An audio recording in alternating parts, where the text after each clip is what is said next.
Muy buenos días, queridos hermanos, querida familia, sobre todo la familia de Ciudad de David, ahí en sus hogares donde estén. Muy buenos días. Lo que empezamos la semana pasada fue un acierto por parte de Dios, porque ya teníamos todo preparado para ello. Por lo tanto, hoy domingo en su casa voy a enviar este mensaje y espero que a través de ese mensaje el Señor ministre nuestros corazones y nos hable y nos haga ver la luz que Él quiera traer en esta situación.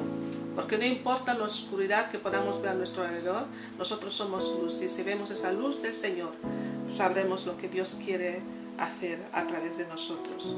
Mi mensaje hoy lo voy a titular El poder del decreto. El poder del decreto. Y vamos a abrir nuestras Biblias en el libro de Juan, del Evangelio de Juan, capítulo 9, versículos 1 al 7. Evangelio de Juan, capítulo 9, versículos 1 al 7. Espero que abras la Biblia al Evangelio de Juan, capítulo 9, versículos 1 al 7. Y dice: al pasar Jesús vio a un hombre ciego de nacimiento. Y le preguntaron sus discípulos diciendo: Rabí, ¿quién pecó, este o sus padres, para que haya nacido ciego? Respondió Jesús: no es que pecó este ni sus padres, sino para que las obras de Dios se manifiesten en él. Me es necesario hacer las obras del que me envió, entre tanto que el día dura, la noche viene cuando nadie puede trabajar. Entre tanto que estoy en el mundo, luz soy del mundo. Dicho eso, escupió la tierra, hizo lodo con la saliva, untó con el dedo los ojos del ciego y le dijo: ve a lavarte al estanque de Siloé, que traducido es enviado. Fue entonces y se lavó y regresó viendo. Padre Santo del cielo, te doy gracias por esta palabra de esta mañana. Te pido por favor, Señor, que cada uno que va a escuchar este corto mensaje, Señor, que a través de este mensaje tú, Señor, traigas luz y entendimiento a nuestras vidas. Que nuestros ojos sean abiertos para ver lo que tú quieres que veamos. Y que conforme nosotros andemos en esa luz, seamos luz para el mundo, conforme tú lo has declarado, en el nombre de Jesús. Amén. Queridos hermanos y queridas hermanas, quiero que veamos en este pasaje bíblico 3 escenarios. El primer escenario es, lo llamo los comentaristas, los que comentan las cosas como la ven. Los discípulos le preguntaron al maestro: Rabí, ¿quién pecó, este o sus padres, para que haya nacido con esa desgracia? Luego el segundo escenario está las personas que te conocen y que te identifican con tus problemas. Pero luego lo más importante, el escenario más importante es la que Cristo responde, nuestro Señor Jesucristo. Fíjate cómo le preguntan: ¿quién pecó, él o sus padres? La Biblia dice que ese hombre nació ciego, era ciego de nacimiento. Por lo tanto, si el niño nació ciego y preguntaban al rabí quién pecó, o él o sus padres, porque para la creencia judía piensa de que no hay ningún pecado sin castigo. Por lo tanto, las circunstancias de su vida, la situación en la que él se encontraba, era como resultado de un castigo, de un pecado. Por lo tanto, el feto indudablemente pensaban que podía pecar, o los padres. En nuestra vida, en esta situación en la que estamos, he escuchado muchas versiones de las personas. Dios está enfadado con la humanidad. Dios quiere traer un castigo para las personas, porque el mundo se ha olvidado del Señor. Y yo me he estado preguntando esta noche, esta pregunta, y me estaba preguntando que si el Señor amó tanto al mundo y entregó a su único hijo, a lo mejor que tenía para salvar al mundo, como al mismo Dios puede castigar al mundo. Dios no nos quiere castigar. No es por los pecados del mundo. Porque si fuera así, no hubiera sido necesario que Cristo hubiera venido para salvarnos de las garras del enemigo. Pero también tenemos que saber que el enemigo, y nosotros y todos sabemos, los que conocemos los tiempos de Dios, sabemos que la venida del Señor está cerca y que cada vez se acorta más.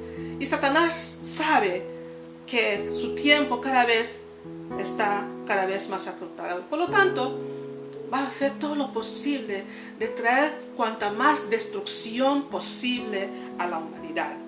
Por lo tanto, tenemos que reconocer una cosa: Él es el autor del pecado, Él es el autor del mal, Él es el autor de la muerte, Él es el autor de la destrucción, Él es el autor, el único responsable del coronavirus y todos los virus que puedan venir.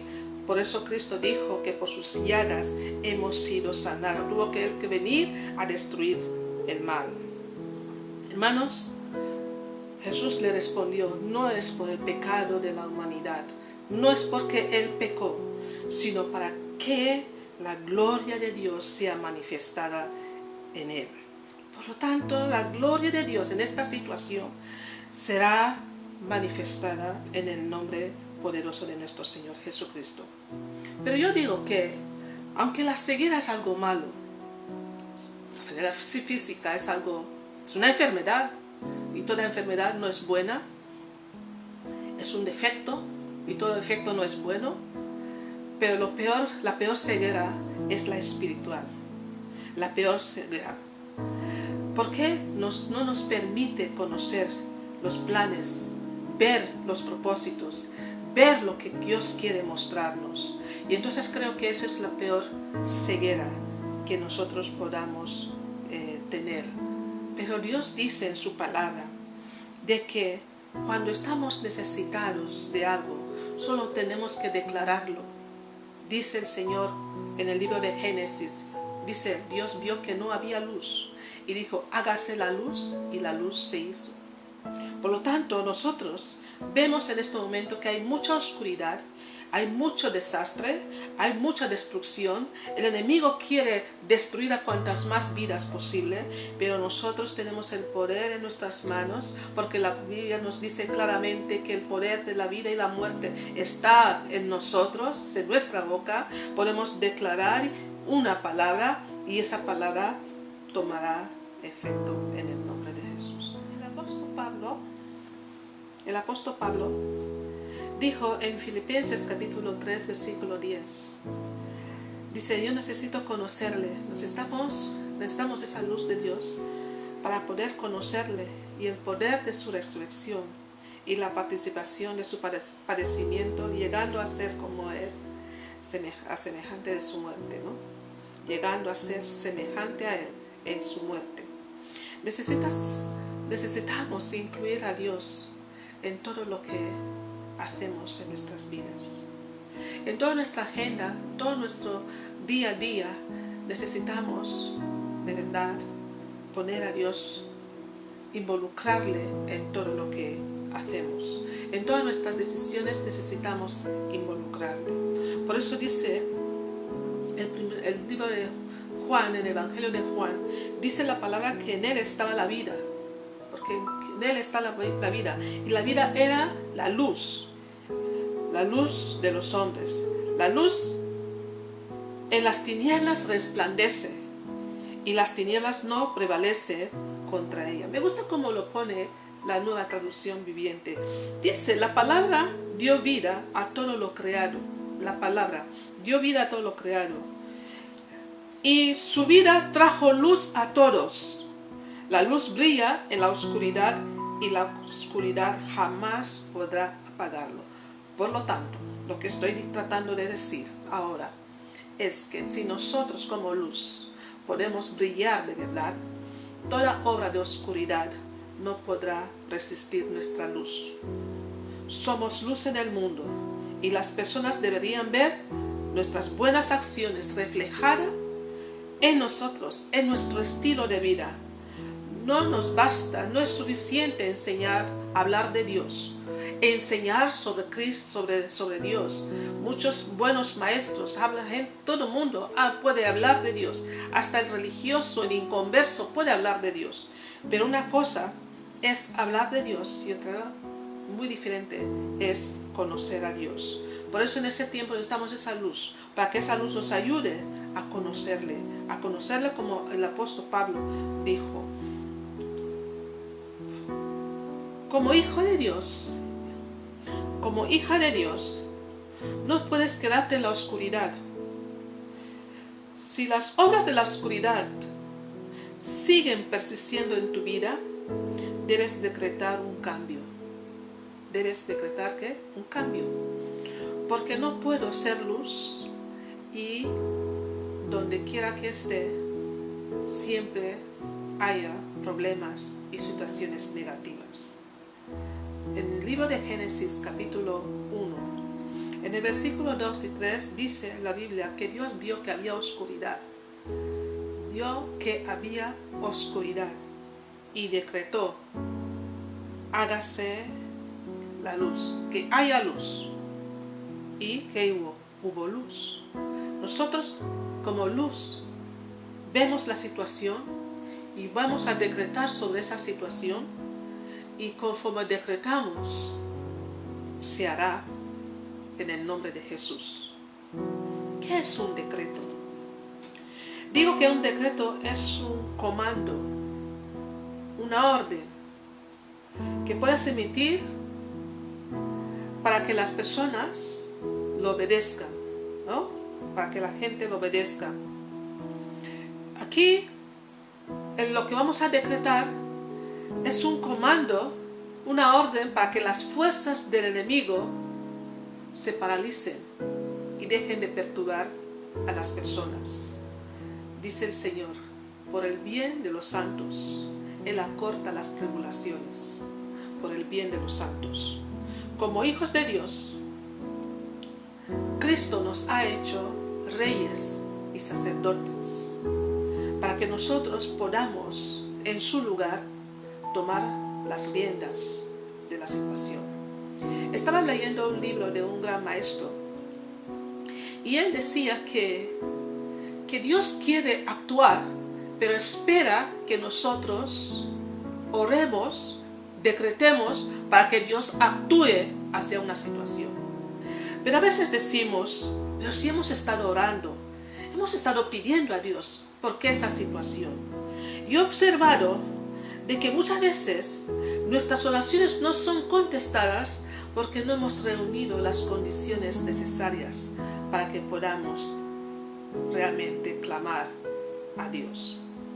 Es, por ejemplo, vamos a poner un ejemplo: un dirigente, un mandatario, un rey, un presidente de gobierno, un seguidor suyo que no acata sus órdenes, que no sigue la visión, que no hace las cosas conforme él desea que lo haga. Seguramente si esa persona, por muy seguidor que él pueda decir que es de ese rey, ese presidente o ese mandatario, seguramente poco caso lo haría. ¿Por qué? Porque dice claramente Dios en su palabra: dos no pueden trabajar juntos si no están de acuerdo. Nosotros tenemos que estar en esa comunión íntima con Dios. Necesitamos emitir decretos contra toda la obra del enemigo, pero con autoridad. Y esa autoridad no la tenemos si no estamos en obediencia, en humildad delante de Dios. Vamos a abrir nuestras Biblias en el libro de Mateo capítulo 16, versículo 19. El Señor, cuando estuvo aquí, en Mateo 16, 19, dice así el Señor a Pedro, cuando Pedro tuvo una revelación por parte de Dios de quién era la persona de Cristo. Porque Pedro le dijo: tú eres el Cristo, el Hijo de Dios viviente. Jesús hizo una pregunta: ¿qué dice la gente que soy? Y las personas empezaron a decir según la información que van cogiendo de los rumores de las personas. Pero entonces Jesús hizo una segunda pregunta: pero vosotros, vosotros como discípulos míos, como personas cercanas a mí, ¿quién decís vosotros que soy yo?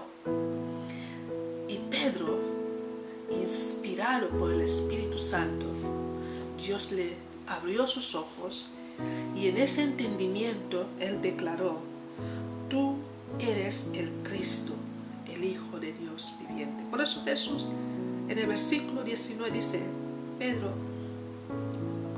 no solamente después de darnos poder como iglesia, lo que dice: a ti te daré las llaves del cielo, del reino de los cielos, y todo lo que ataras en la tierra será atado en los cielos, y todo lo que tú desataras en la tierra serán desatados en los cielos.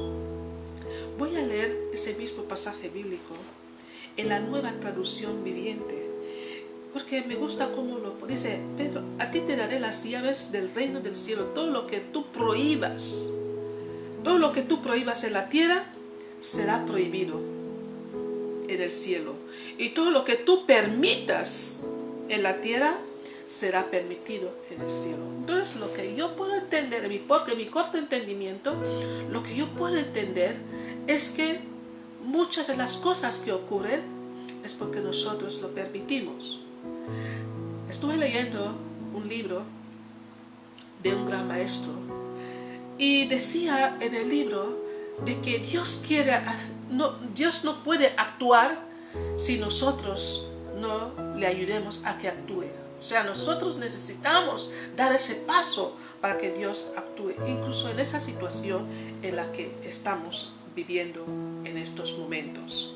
Necesitamos emitir decretos contra todas las fuerzas del enemigo, todas las fuerzas de la oscuridad. Necesitamos emitir decretos. Llámalo coronavirus, llámalo lo que quieras, pero conforme decretamos hoy, Dios honrará nuestras declaraciones y se hará conforme nosotros lo hemos declarado. Lo que atamos será atado, lo que permitimos será permitido, en el nombre de Jesús.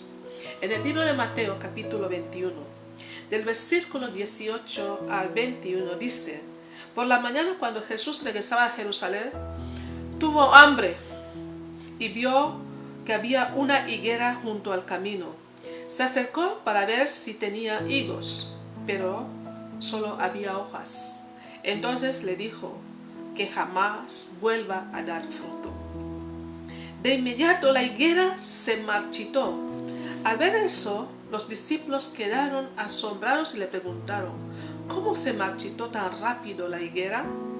Entonces Jesús les dijo: la verdad, si tienen fe y no dudan, pueden hacer cosas como esa y mucho más. Hasta pueden decir a esta montaña: levántate y échate al mar, y sucederá. ¿Qué es lo que estoy diciendo? Dice el Señor que si nosotros tenemos una poquita fe, unimos nuestra fe y decimos: coronavirus, en el nombre de Jesús, Cristo de Nazaret, te ordenamos que tú ahora eres anulado, destruido y echado fuera de las vidas de las personas, al abismo donde tú vienes. Así se hará. ¿Por qué? Porque lo dice su palabra. Pero hermanos, para que podamos hacer eso, hay unos requisitos. Sí, hermanos, necesitamos reunir unos requisitos para que nosotros podamos decretar una cosa y tener el apoyo del cielo. Dice el Señor: si nosotros permitimos algo, será permitido en el cielo. Lo que nosotros rechazamos aquí será rechazado por Él. Es su palabra, y su palabra es fiel. Es sí y amén. Él no es hombre para mentir. El hombre promete lo que no puede cumplir, pero Dios honra su palabra, incluso mucho más que su propio nombre.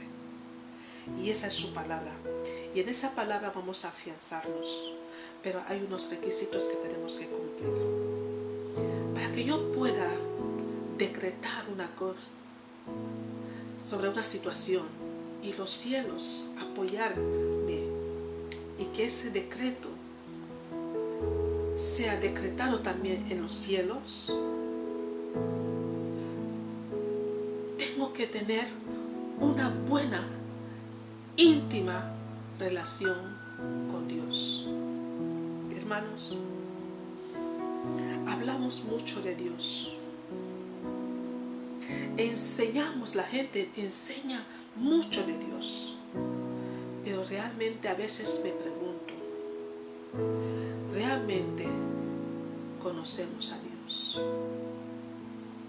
¿Conoces realmente a Dios? ¿Conoces realmente a Dios? Porque hay cosas que cuando tú observas que las personas que decimos que llevamos esa luz de Dios en nosotros, hay cosas que cuando tú ves lo que hacen esas personas, te preguntas realmente, ¿por qué? Y yo he llegado a esa conclusión, es porque no conocen a Dios, enseñan de Dios, hablan de Dios. El religioso habla de Dios, el inconverso puede hablar de Dios.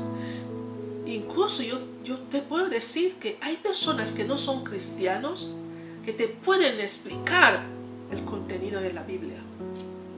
Yo he tenido un caso así. Tenía un abogado, un hombre muy inteligente, súper inteligente, que cada vez que quería ministrarlo y predicarle la palabra, él lo conocía mucho más. Además, antes de que yo pudiera recitar un pasaje bíblico, él conocía todo el capítulo y me daba lecciones sobre ella. Pero no conocía a Dios ni tenía relación con Dios. Era un día dijo, oye, ¿y tú que conoces tanto la Biblia? ¿Por qué? ¿Por qué no tienes una relación con Dios? ¿Por qué no has aceptado a Cristo en tu vida como Señor y Salvador? Dice, bueno, yo conozco la vida porque yo en mi carrera de derecho, una de las asignaturas que yo tuve que estudiar era porque las leyes, entonces él me explicó muchas de las leyes que el mundo maneja. Fue la primera vez que tuve ese entendimiento de que todo estudian también en la Biblia, porque la Biblia está llena de leyes.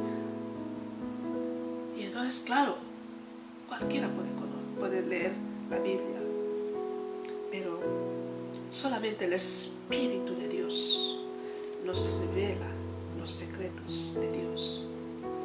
Por eso, para que tú puedas decretar algo ante una situación, ante un problema, ante una situación como la que estamos ahora mismo atravesando, hermanos, debemos tener la certeza de que conocemos a nuestro Dios. Dice el libro de Daniel, en el libro de Daniel capítulo 11 versículo 32, dice, mas el pueblo que conoce a su Dios se esforzará y actuará. Amén. Debes estar seguro de que realmente eres un hijo de Dios. Segundo punto, tienes que estar seguro de tu salvación.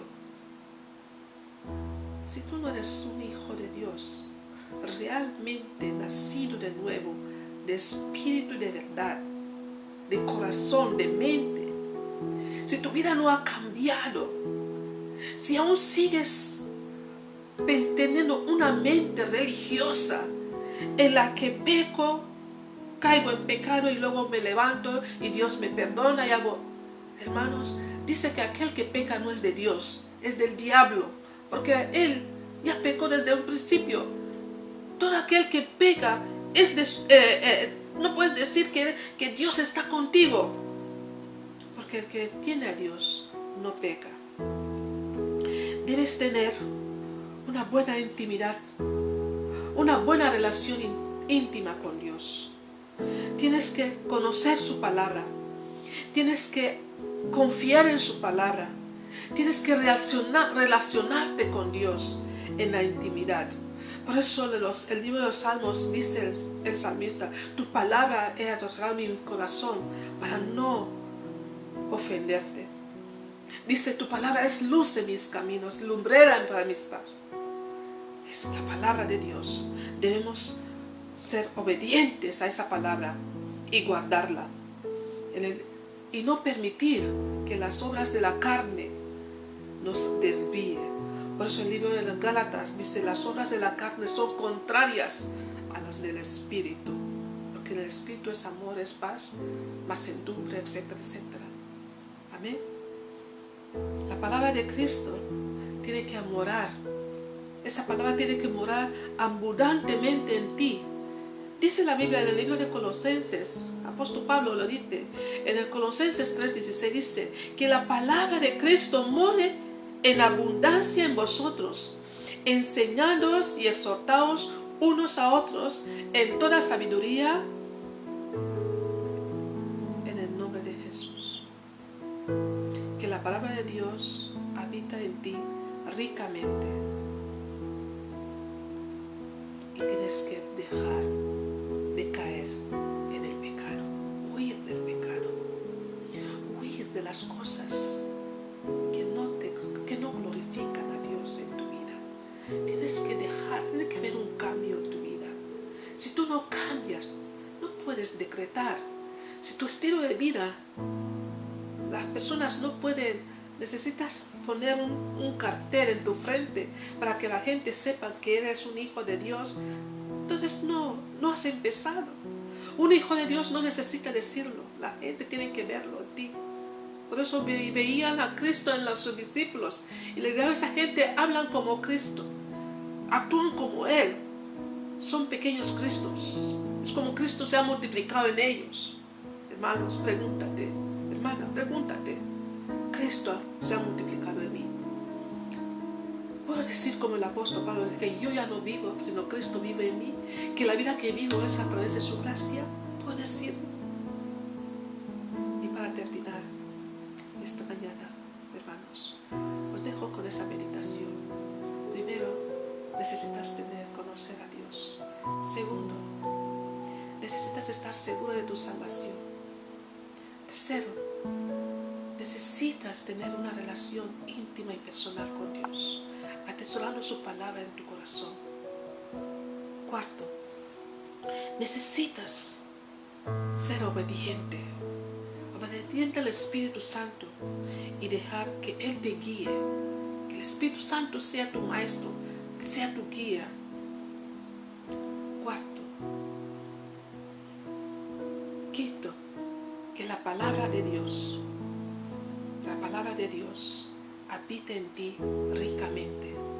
Que la palabra de Dios habite en ti ricamente. Y sexto, deje de hacer esas cosas que hacías antes.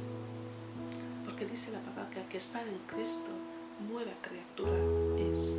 Las cosas viejas deben quedarse atrás. Tu vida tiene que haber un antes y un después. Amén. Por eso Job dice en su palabra, voy a terminar con el libro de Job, capítulo 22, versículo 21 a 29, dice, someteos a Dios y tendrás paz. Entonces te irá bien. Escucha las instrucciones de Dios y guárdalas en tu corazón. Si te vuelves al Todopoderoso, serás restaurado. Por lo tanto, limpia tu vida. Si renuncias a tu codicia, el dinero, y arrojas tu precioso oro al río, el Todopoderoso será tu tesoro.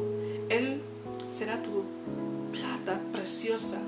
Entonces te deleitarás en el Todopoderoso y levantarás tu mirada a Dios. Orarás a Él, escúchame, orarás a Él y te escuchará y cumplirás los votos que le hiciste.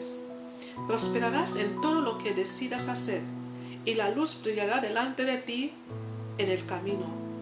Si la gente tiene problemas y tú dices, ayúdalos, Dios los ayudará. Cuando nosotros hagamos, tú dices, gente, si hay circunstancias difíciles, si hay problema, tú le pides a Dios, Dios ayuda a esas personas, Dios los ayudará.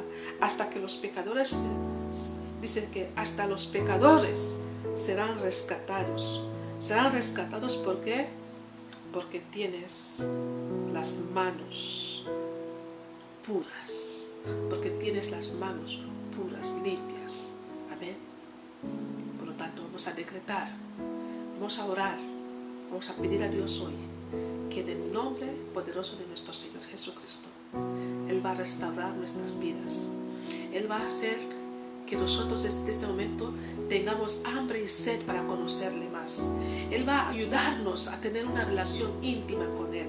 Él va a ayudarnos para que nosotros estemos seguros de que realmente somos hijos de Dios. Dice que el Espíritu de Dios es el que testifica dentro de nosotros y nos da esa confirmación de que nosotros realmente somos hijos de Dios cuando hemos llegado a esta comunión, a esa relación. Tenemos que dejar que el Espíritu Santo nos guíe, que Él sea nuestra guía, que no hagamos cosas para conquistar el Espíritu, para hacerle enfadar. Dice, no contristes el Espíritu, es persona, es alguien que necesita que tú le obedezcas y que Él sea tu guía. Y sobre todo, hermanos, deja de pecar, de hacer esas cosas que no agradan a Dios, y verás la gloria de Dios manifestada.